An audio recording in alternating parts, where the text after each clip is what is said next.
Welcome to Human Monsters.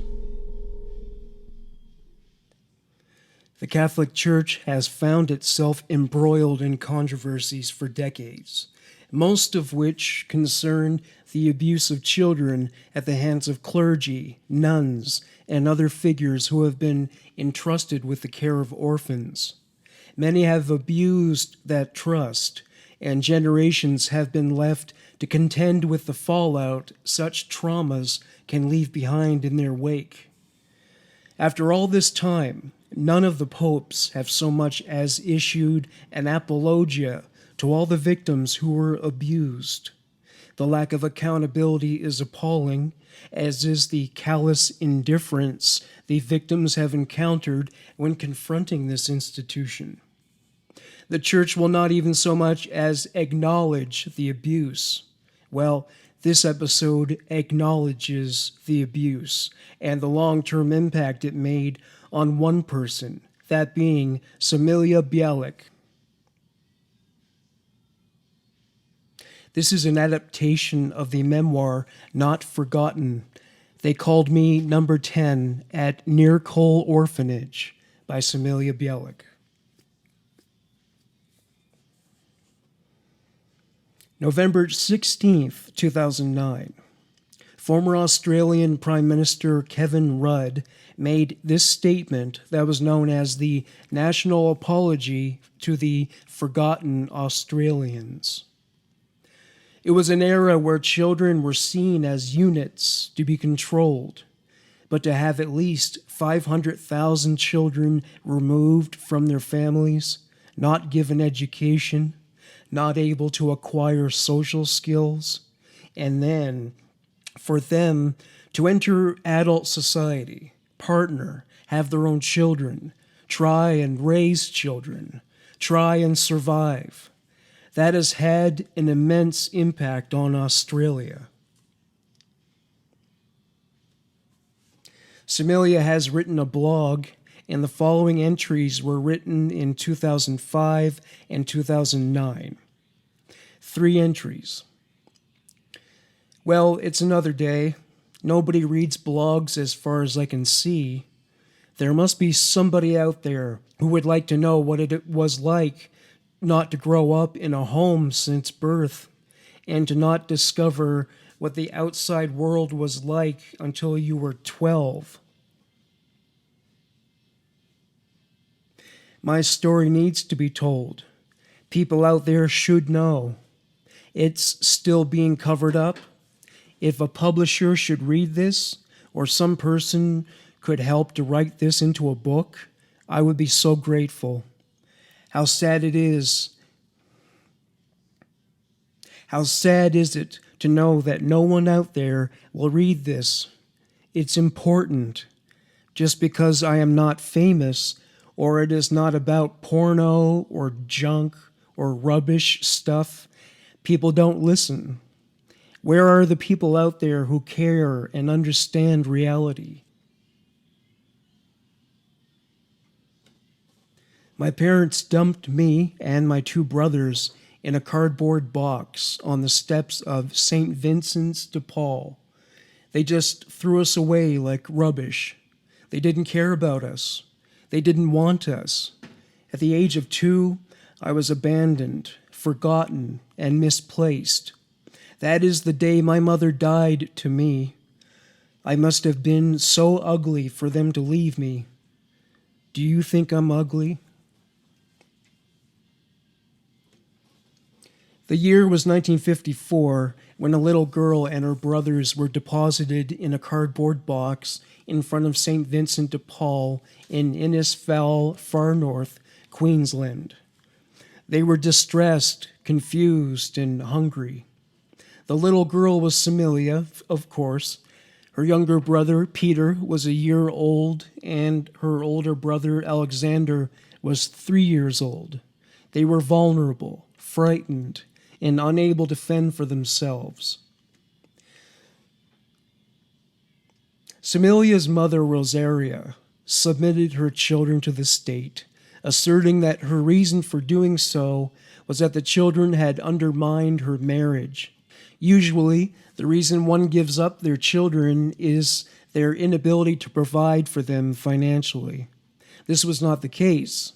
Her parents, immigrants from Italy and Yugoslavia, opened a tailoring business that flourished. Rosaria simply did not want to take care of her kids. She did not want to divorce her husband, as divorce was condemned by the Catholic Church, and she would have been persona non grata in her township. She agreed to pay £1 per week for her children's care at the orphanage. August 30th, 1954.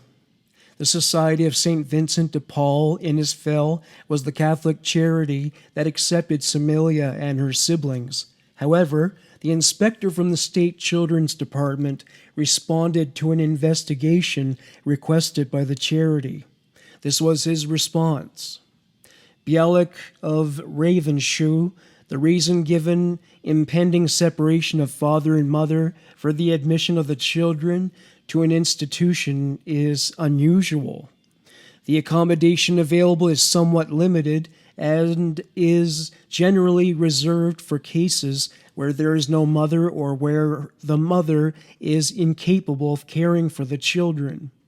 The husband is liable for support of his wife and children, and if he fails to do so, action can be taken against him through the court. There are various pensions available so that the children are not unprovided for.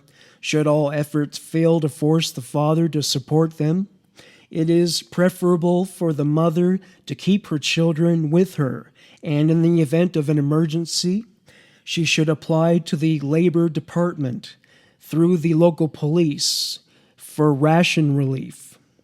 There is also payments of assistance by this department on account of the children, and she may be eligible for a deserted wives' pension at a later date.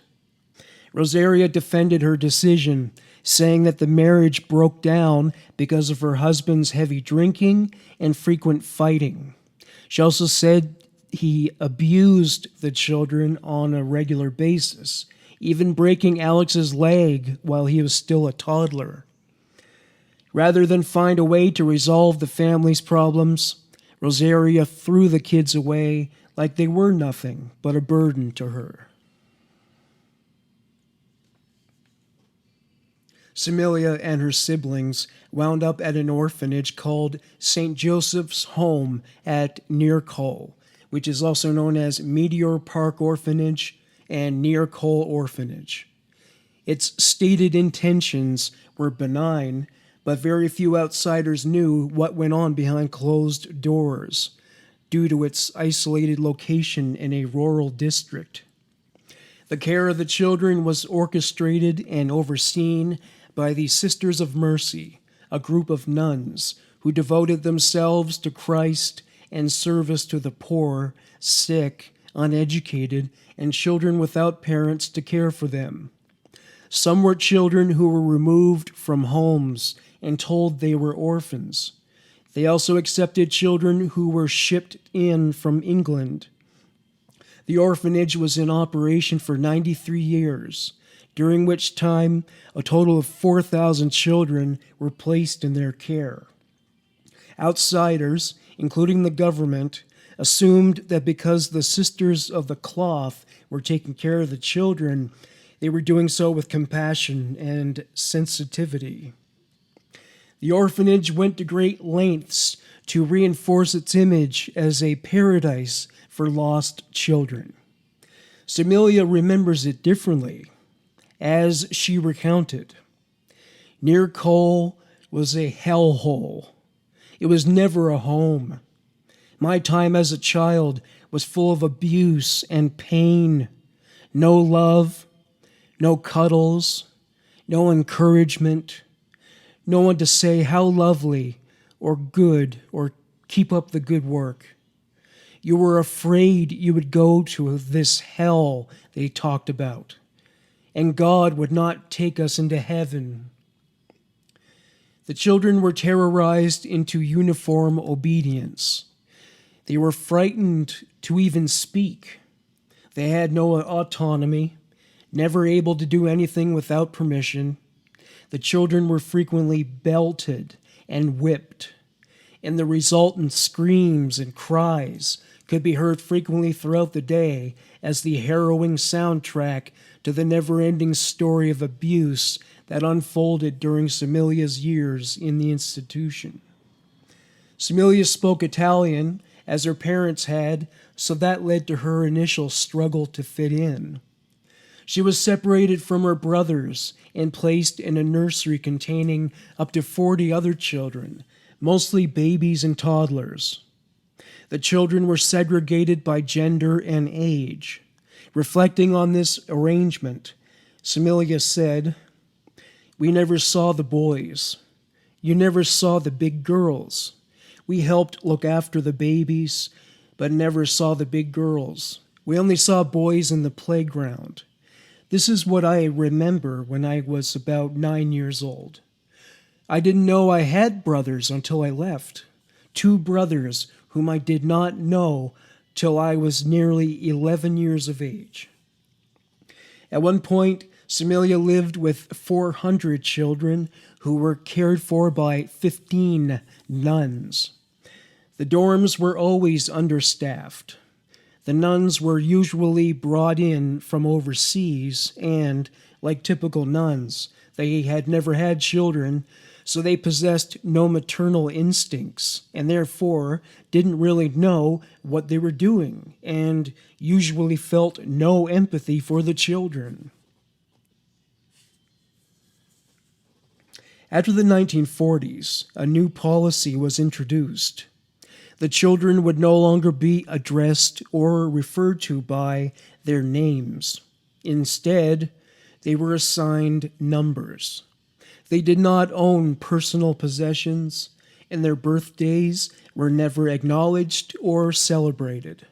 Semilia elaborated on this situation. "I didn't have a name in the orphanage. My name was number 10. I don't remember the names of the girls. We weren't friends. We were just there. Getting attached to anyone was not allowed, or you didn't get your time outside. You were locked in a room, a small, dark room. The children were harshly abused if they failed to conform. They were also never informed of their personal background. They didn't know if their parents were living or dead. The children wore discarded and donated clothing. As Semilia put it, sometimes we hardly wore any clothes. I never wore the same dress. Nothing was my own, not even underwear. The buildings that housed the children were not heated in the winter, nor were they cold in the summer. The bedding was not adequate to accommodate any state of the temperature. As Semilia said of this, we were very cold, so cold we huddled up in bundles to keep warm. There were no windows or ventilation systems. A nun slept in each dorm. If a child spoke to another child, they would be belted. That wasn't the only thing for which the nuns felt they deserved a belting. As Semilia recalled, we never slept in the same beds. Nothing was mine. Sometimes I would pull the prickly bits out of the mattresses. We got belted for doing that too. We got belted for everything. We slept on mattresses that were like wire.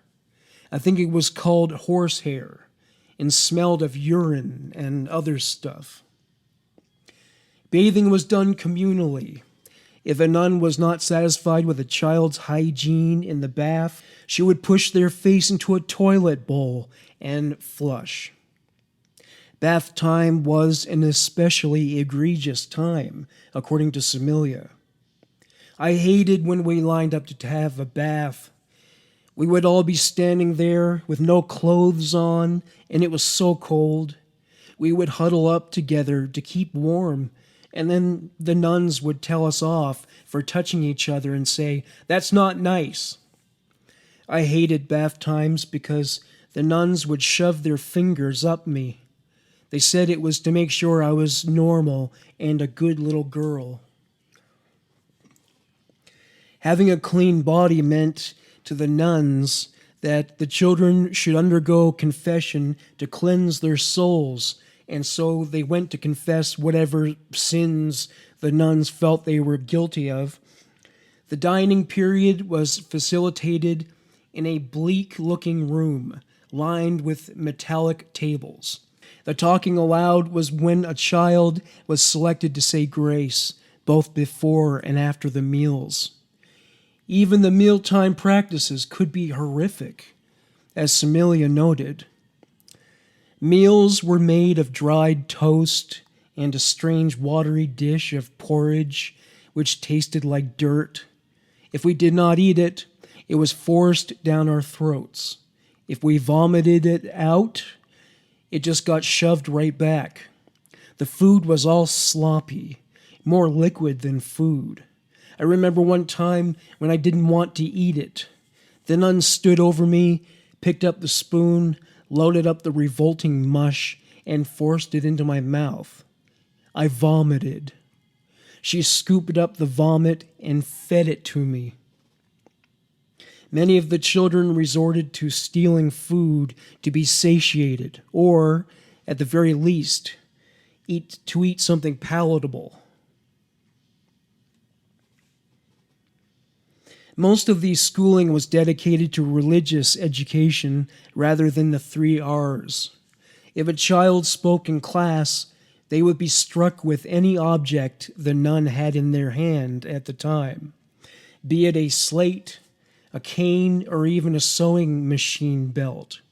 If a child was found to be especially recalcitrant, the gardener would take them outdoors and whip them with a wide leather belt. The children were also indentured in servitude to the orphanage, whereupon they would do housekeeping or work on the crops outside. That, or they would take care of the younger children. Many of the children who were discharged from the institution were illiterate. As Samilia remembered about the educational component, I don't remember much about lessons. We went into a big room, sat on the floor, and learnt words like cat and mat and some numbers. We counted to 100. I knew Latin. When I left, I couldn't read or write, and the school I went to thought I was retarded. We weren't allowed to laugh or to play. Our whole lives were ruled by bells. Bells for breakfast, dinner, school, bed, everything. I hate that sound. If we were naughty, we had to stand on one spot and not move. I tried so hard to be good. The religious aspect of life in this institution was constant and rigorous. The day began with prayers and Mass. Other prayers were said throughout the day. The rosary was said at noon of every day. There was an afternoon Mass. The children said their last prayer right before bed. To quote Samilia, "We were told to pray to a God I didn't know, just told to pray and obey this God. We should be grateful for just being in this place, as no one wanted us. Purgatory and hell, purgatory and hell. Years of being told you would go to heaven or hell, and you weren't good enough for limbo or purgatory. We prayed a lot and learnt Latin until we knew it, and if we could not speak the language, we knelt down all day and night till we could. If we fell asleep, we were punched in the back to wake up. It was called catechism lessons and all about the Bible. I was always told to do as I was asked, as if I didn't, God would not love me, and I would not go to heaven. I would stay in limbo, and I was so frightened of this God as I wanted to go to heaven and not limbo or hell. I was taught to pray and to ask forgiveness, and if you did not do it properly, you were dragged out and stripped and belted with the rosary beads. Sometimes I was belted with a cane torn from a rose bush, which was very painful. If you cried, you were told you would go to hell. I was so scared of the priests, but I couldn't get away from them. The beatings by the nuns were so brutal, they left behind bruises, welts, and cuts. Children walking around black and blue and bearing scars did not catch the eye because it was so commonplace. As Samilia said of the beatings, I still have scars on my body from where the nuns hit me with rosary beads. They had big black rosary beads. I would dread those rosary beads coming out. Sometimes I would hide in the cupboard or hit my head. I thought if I punished myself before they did, they would leave me alone. We had to lay in bed with our arms across our chest. We were made to lay on our backs all night. If you didn't do it, you were strapped to the bed. They even told us how we had to sleep. They used to come and belt us at night when we were asleep. We were never safe. If we stood out of line, we were thrown into the small room or the cupboard, and then made to wait for hours before we could eat or go to the toilet or sleep. We were put in a room not much bigger than an oven. We hated that room, but it was better than being touched up, better than eating breakfast off the floor. Due to some crooked growth in her legs, Samilia had to spend 10 days in hospital. She was alone. She was fitted with braces. She tells the story. I think I had bandy legs, so they put me in braces. I don't know how old I was. The braces had brown boots with steel frames to keep my legs straight. I hated them. I couldn't keep up with the other kids. I couldn't run away from anyone. And I couldn't hide from the nuns. I was bullied by the nuns and the children because I was a cripple and I had the calipers on my legs. I stood out and was slower than the others. There was no place to hide. My time at Near Coal was worse because of the braces, because I was put in nappies until I was 9. No one wanted anything to do with me. I remember children saying, "Don't come near me. You smell." It was difficult for me to go to the toilet because of the braces, and I remember Sister Claire smearing poo over my face and making me eat some. I was strapped to my bed because I was scratching at my legs because my calipers hurt. Falling asleep is hard. So many children are crying, and I don't know why. The nuns worshipped Jesus Christ, of course, but clearly they did not embody his example of compassion and tolerance. One example was when they commented on the children's families. I recall seeing a poster in a church as a child that said something along the lines of, "Jesus loves kids." Perhaps it was out of print at the time Samilia was growing up, or maybe it was banned at St. Joseph's. Samilia remembered the things the nuns would say. They told me no one wanted me, that I was a cripple.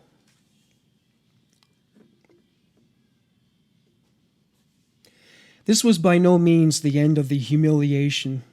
Should a child wet the bed, they would be stripped naked and forced to wear the sheet, soaked with urine, on their heads, as the rest of the children looked on. They would still have to wear the urine-infused sheet at the breakfast table. They would be unable to eat their porridge, so they would starve their way through the morning. If you think that is bad, consider the details Samilia included. The first event I recalled in the home was when I was around 6 years of age. I wet the bed. I was wrapped in my sheet and belted with the rosary beads by the nuns. I was made to walk around all day with the wet sheet and made to feel bad about myself. This happened often. I remember being made to stay in dirty nappies all day.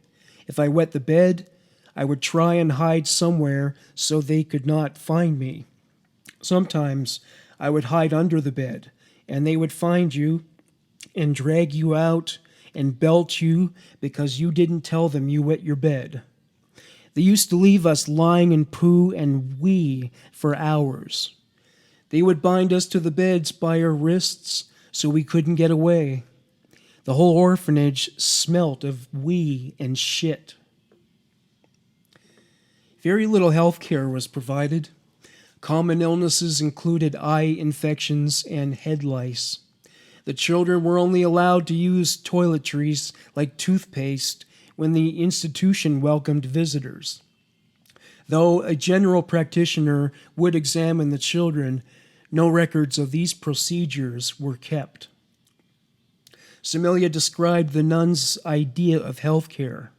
I can remember being pushed into a bath of hot water and blisters all over my body and sheets stuck to my skin and them ripping them off my body and the pain. And if I cried, I would be belted and put into the dark room again. Kerosene was poured over us for lice after we were belted for having the lice. One Father Anderson lived in the on-site presbytery. He was a hypocrite and a pedophile. While preaching love, especially for those less fortunate, he was abusing those who represented the vulnerable sector on a regular basis. After Mass, nuns would send children to the presbytery, and he would sodomize them until they bled. He would threaten them with death or a belting from the nuns for reporting the abuse. Samilia recalled how it worked out for her. The priests used to touch us up, too. Sometimes we had to sit on their knees. They wanted to make sure we were normal. They told me they were checking the calipers on my legs, but their fingers went everywhere. I was an easy catch because I couldn't run away like the other kids. If we were lining up for anything, and we were always lining up, that was a dangerous time because I couldn't get away. Anderson would take me into rooms I wasn't normally allowed into and say he would fix my calipers, but then he would put his fingers into my vagina.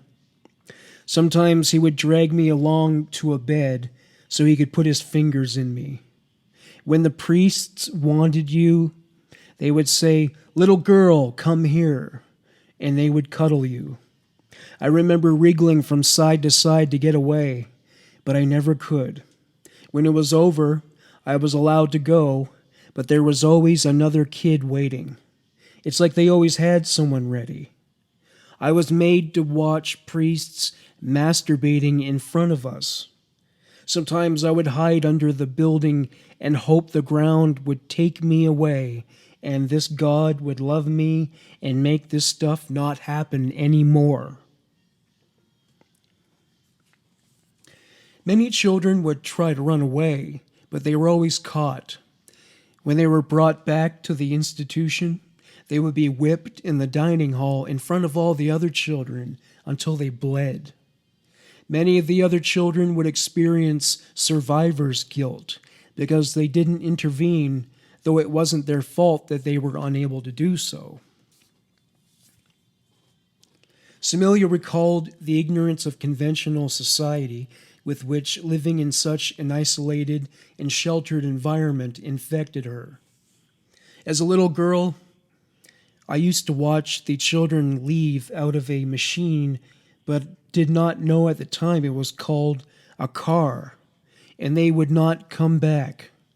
I would ask the nuns and say why I could not go, and she would say nobody will ever come for me. I did not know mums and dads existed in my growing up days. I only knew of nuns and priests and thought that was it. At the time, I did not know old people and young people existed or there was another life. She doesn't recall playing or any other form of recreation either. No entertainment.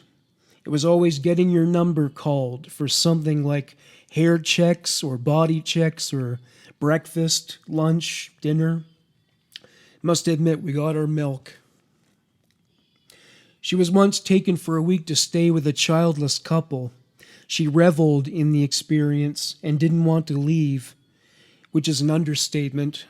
To quote Similia, I wanted to stay and cried when I had to go back. They told me I had to go back because someone was coming for me. Similia would encounter that couple years later in her teens. They told her they wanted to adopt her, but she was not a status orphan, so they could not.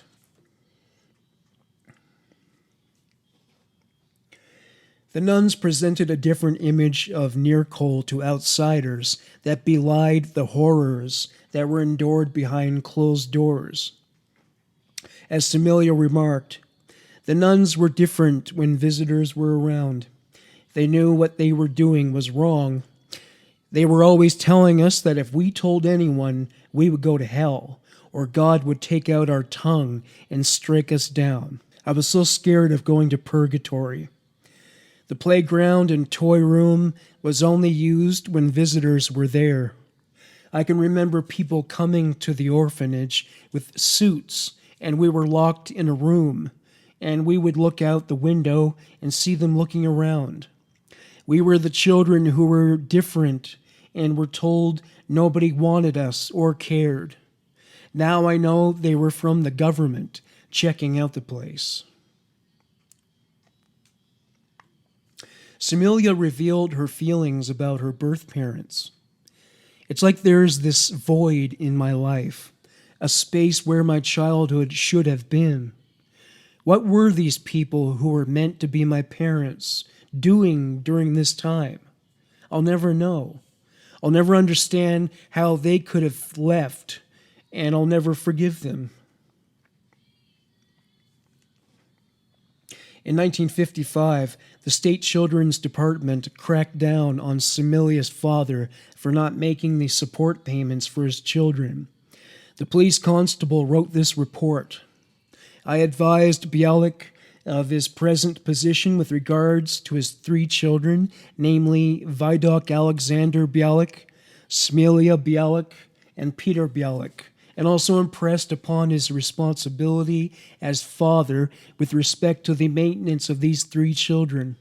I informed him that he was being given the opportunity of voluntarily contributing towards their support by assigning the attached undertaking, and he then availed himself of this opportunity and signed such undertaking before a justice of the peace, but informed me that he intended to travel to Rockhampton next month and visit the children, and that he will then arrange with the State Children Department there to fulfill his obligations when he commences cane cutting in approximately 2 months' time.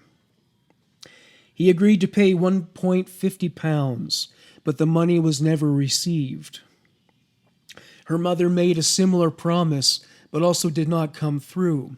In fact, during all the time Similia was left to rot in the orphanage, Rosaria traveled all over Australia, partying, drinking, and sleeping around. It appeared that her children rarely registered among her concerns. She only had a change of heart in 1961 when she petitioned to have the children returned to her custody. She said she was living in Rockhampton and running a so-called mixed business. The following are the contents of a letter that was written regarding this matter. Mrs. Bialik asked to be permitted to resume custody of the children, and it will be appreciated if you will have inquiries made into her application and advise whether it is considered that the welfare of the children will be promoted if they are discharged from state control to her care, particularly when it is borne in mind that she did not see them for 4 years, has never displayed any mother love, and it is probable that the children, who were aged 3, 2, and 1 year respectively, when they were placed in St. Joseph's home, might not recognize Mrs. Bialik as their mother. She was interviewed by a police officer. He wrote the following report. During their stay in Cairns, her husband became a heavy drinker and arguments occurred frequently. Owing to this, she became run down in health and was forced to leave him and came to Rockhampton, where she placed the 3 children in Nearcole Home on the 16th of September 1954. Bialik received treatment as outpatient at the General Hospital, Rockhampton, for approximately 4 months. She left Rockhampton in January 1955 for Aramac, where she obtained employment at the Aramac Hotel for 4 months. Leaving the hotel, she acquired a job as a tailoress for 2 years in one of the Aramac stores. She returned to Cairns, where she worked at the Club Hotel and later worked on a tobacco farm at Mariba.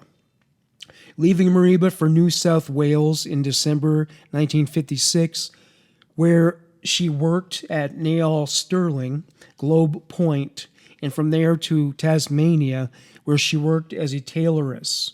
Bialik returned to Rockhampton and obtained casual work at a fish shop, corner of William and Kent Streets, and there went to manage Lamb's Fish Shop at Yeppoon. After leaving Yeppoon on the 1st of April 1961, she returned to 267 East Street, Rockhampton, where she is now managing a mixed business. Blanked out information. At the time of my interview with Mrs. Bialik, I made an inspection of the premises and found it to be a wooden structure consisting of 5 bedrooms, lounge and dining room combined, kitchen, toilet, and bathroom. There is no furniture in any of the rooms other than that which is occupied by Bialik. Mrs. Bialik is, blanked out information, in arrears to various business firms where she purchased stock for the business. However, she realizes now that she is not in a position to give proper care and attention to her 3 children, and therefore wishes to withdraw her application for a further 12 months. She is not receiving any maintenance from her husband, whose whereabouts are unknown. As a result of my inquiries, I am satisfied that Mrs. Bialik is in financial difficulties and would be unable to afford to keep the children. Rosario soon gave up and relinquished all custody to the state. To make matters worse, Samilia's State Children's Department records were blacked out or redacted in many spots. As she remarked, I always wanted to know about me, but reading my files has been unbearable. I hate knowing our parents were not interested in our welfare, according to my files and my brother's files that I read. I hate blackouts in the file. What is hiding? Does anyone know? In May 1962, Rosaria applied for custody of her children again. The police report. Mrs. Bialik is now renting a home at 5 Ellis Street, Calca. It consists of 2 bedrooms, sleep-out, lounge and kitchen, and dining room combined. She is paying rental of £3.10 per week for this home, which is very clean and tidy, although sparsely furnished. Mrs. Bialik stated that she has 2 single beds for her 2 sons, and her daughter can sleep in the double bed with her. The accommodation is sufficient. At the present time, the only income of the applicant is their social services, which amount to £4.26. She receives money from her mother in South America each month. This amount varies from about £5 to £9. Mrs. Bialik has applied for the widow's pension, and this will be finalized when she can supply to the pension office the date when she will have control and care for children. She states that when she receives the full pension, endowment, and possibly state aid, she will be able to care for her children. She stated she has some clothes and sufficient bedding to start with if the children are returned to her. She will make all necessary clothes for her children and will start immediately her children are returned to her, as it is of no use now as her application may again be refused. It appears that her application is genuine, as she has gone to the trouble to obtain a home. It is situated in a clean area and would be most suitable for raising of children. Mrs. Bialik stated that she has no debts and not in financial difficulties. However, I would have no proof of the contrary.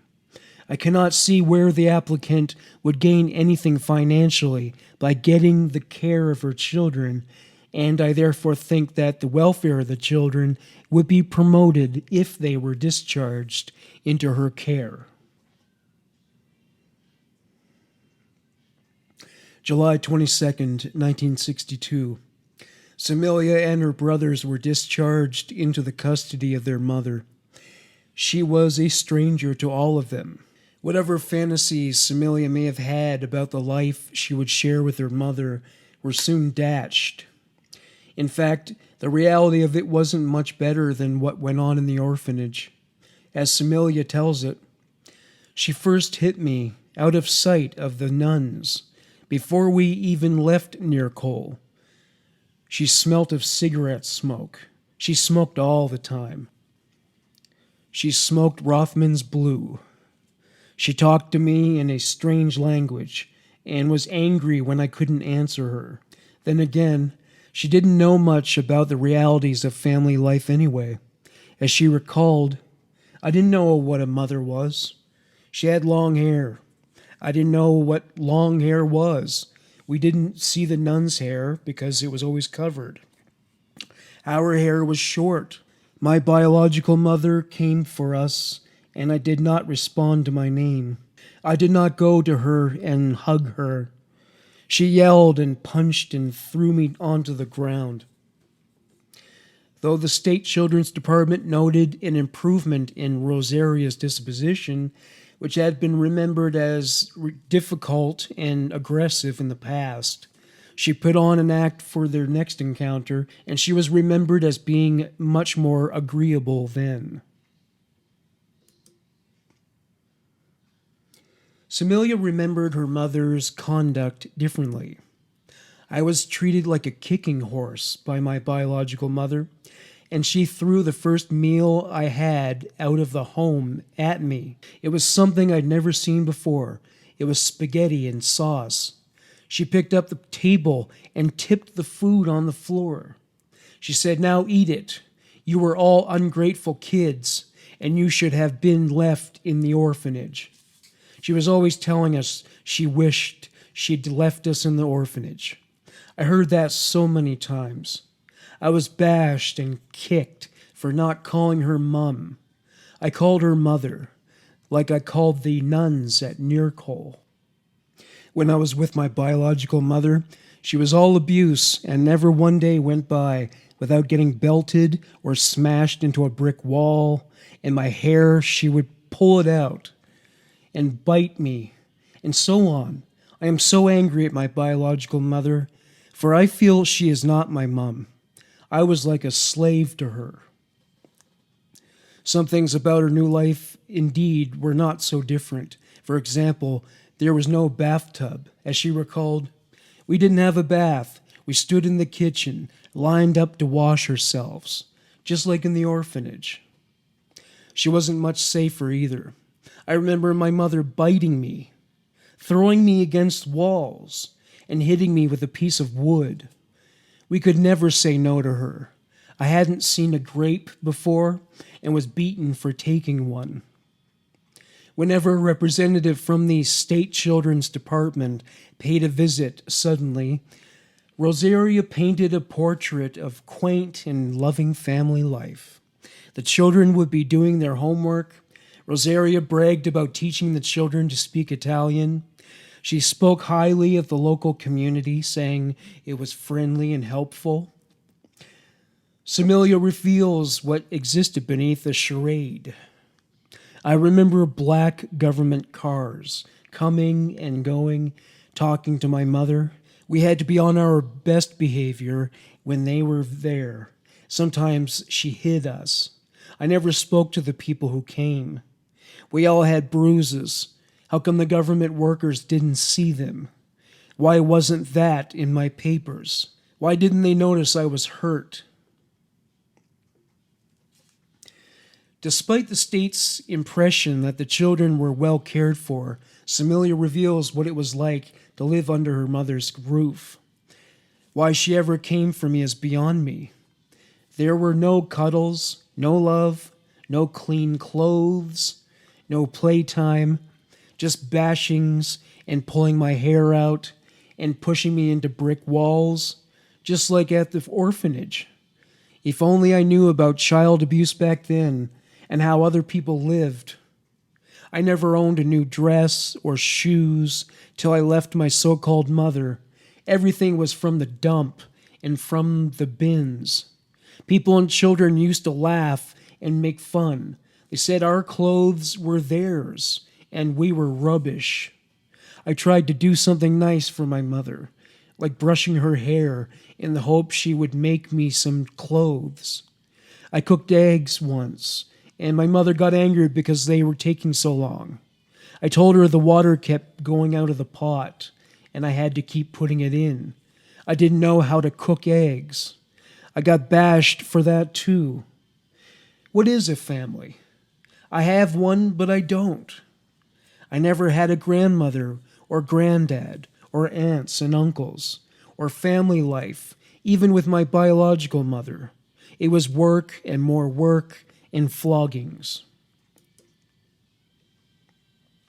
At the age of 12, Samilia was enrolled at St. Joseph's School in Mackay, another Catholic school.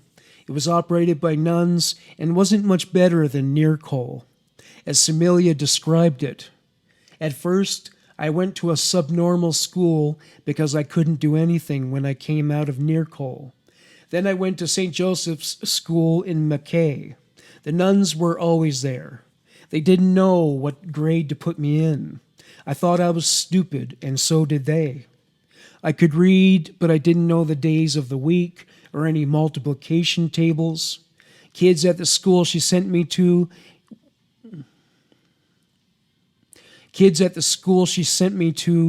were horrible and called me names like wog, smelly, and retard. There were nuns at this school too. I was scared of them.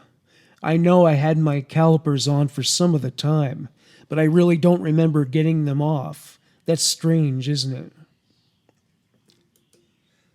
She had to go to confession on Saturdays and church services on Sundays. As she put it, I went to confession every Saturday and church every Sunday. I believed if I was good enough, my life would turn out like Cinderella. Rosaria continued to abuse Samilia and her brothers. As Samilia recalled, the Italian community would buy a big vat of wine, and I had to clean, boil, rinse, and drain the bottles for Rosaria and Tony to fill. Alex and I would work all night, and if we fell asleep, she would thrash us. I was always pulled out of bed and bashed for something she'd thought I'd done. You had to tiptoe. If you ever woke her up, there would be hell to pay. I would wet and shit myself when she was talking to me, and that would just make her angrier. She would make me clean up my own mess. More pleasant times abounded at about this time. Samilia got to do things she enjoyed for once, like singing and netball. As she noted, just before I left school, I had a photo taken of me. I was in the choir. I liked being in the choir because it meant I could get away from my mother sometimes. I played netball. I joined a lunchtime group to get away from Father Cahill because he was touching me. There is a photo of me and the team. I am the same height as the other girls, but I think I would have been older than them. I was short for my age. My boobs were growing then, and the other girls would tell me I had stuffed my bra. Mother Claire, one of the nuns from near Cole, was in charge of the netball team. I couldn't get away from the nuns.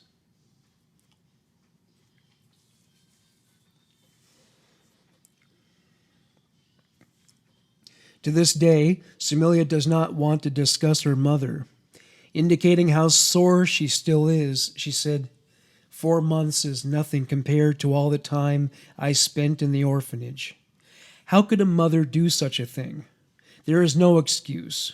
My mother was the same as the nuns and priests. Why was I ever given to her? I am shocked. I cannot talk to her or trust her or believe in what she says. I lived with her for 6 years of hell and pretended I loved her. Getting bashed and abused by her was normal to me, as it was the same as in Nearcole. Yes, we were checked up by the department, but we were told to hide. I know why she did not want the government to see us. A key responsibility of parents and other guardians of children is that they must contribute to the child's development in such a way that they can make the transition to adulthood smoothly. Nourishment at every stage, be it dietary, intellectual, and in the form of normal, loving, healthy relationships, is key. Samilia had none of those. She arrived in adulthood damaged in shipping.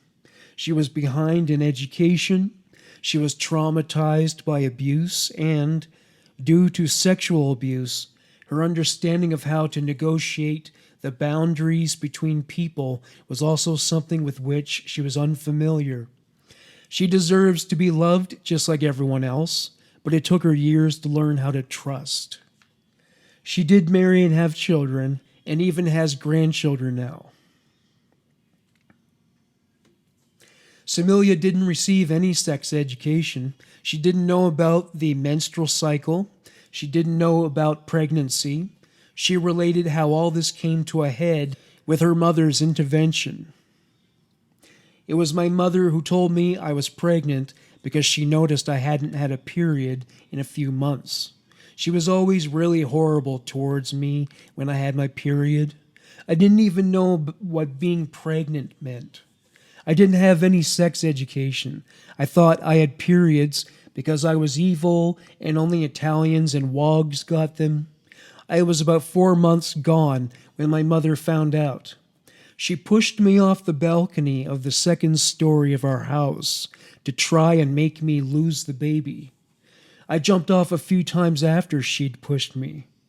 Susan Barnett told me to get rid of it by drinking gin, but that didn't work either. My mother told me she would not allow my pregnancy to ruin her life, and I needed to leave McKay. She didn't want Gino and Michelle or anyone else to know I was pregnant. It was very shameful to be a young pregnant woman.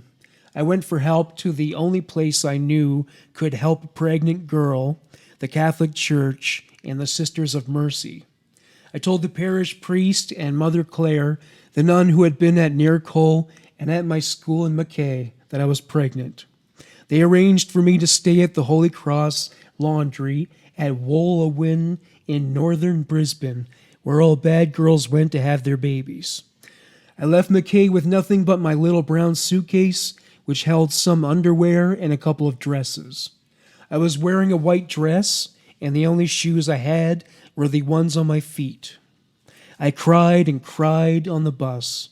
After the long bus ride to Brisbane, I went to work in the laundry. But there is no record of me ever having been there.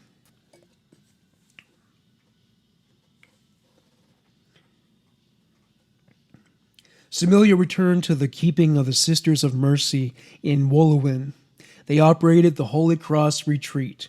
It was also known as the Magdalene Asylum. It was a home for unwed mothers. The girls had to do heavy menial labor.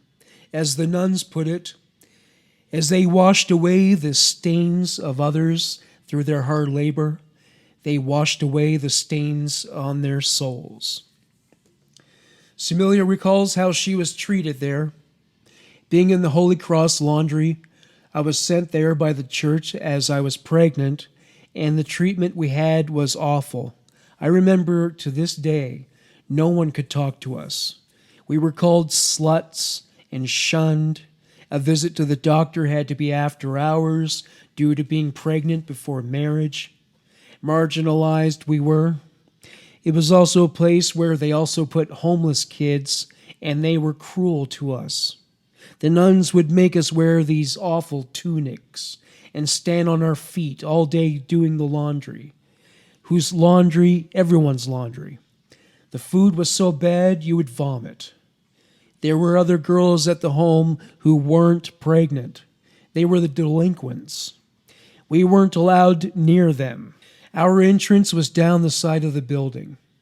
I was the harlot, Mary Magdalene, seen as a prostitute. We were treated like scum. Yes, like rejects. I was damaged goods, and still am. The Ford Inquiry wrote this report of this institution in 1998.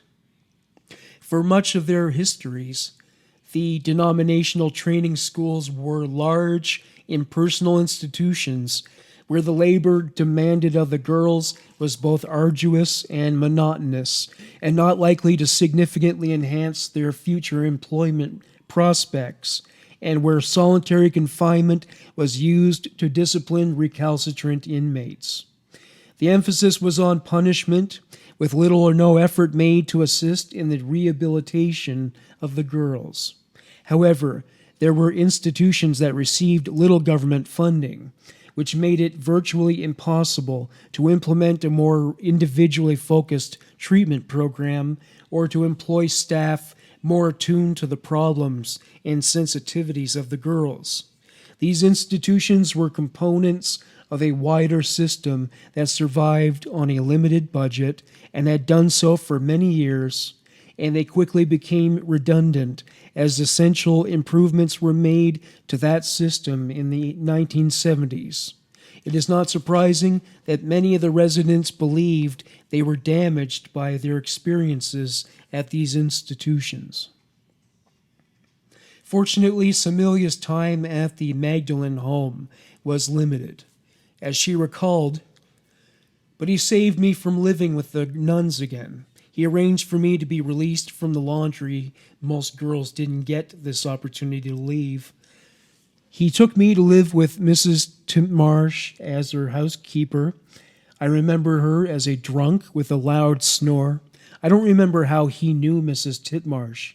She had a son, Mark, 2 years younger than me, so he would only have been about 14 or 15 years old. But we had a relationship even though I was pregnant. For a while we had this fantasy where we were going to be together, and he was going to help me keep the kid. His mother found out and told me after I had the baby I needed to go."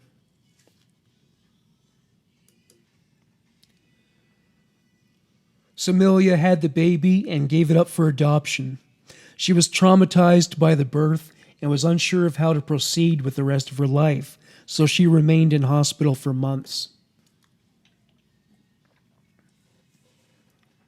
When she was released, she embarked on her mission to get her life together. She got a job and stayed in a room at the YWCA. She had a relationship with a boy named Ross. She tells the rest of this part of her story. "Lived in a small flat underneath the YWCA in Spring Hill with 2 other girls.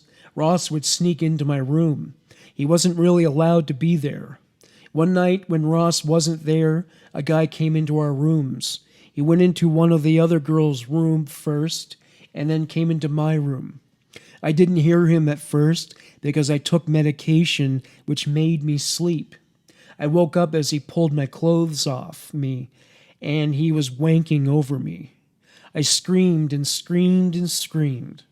That was it. Any stability I had achieved since the birth of the baby was gone. I completely lost it. Ross, my friends, the police, and the doctors didn't know what was wrong with me. I sat on the bed, rocking back and forth. I wouldn't talk to anyone. They contacted my mother, but she told them I was a nutcase, and she didn't want anything to do with me. It was Ross's parents who paid for me to be treated at Wollstone Park Hospital, mental health asylum. Ross took me in. His parents took me in. I lost my job at the Royal Queensland Yacht Squadron because I was in hospital. The doctors put me on more pills.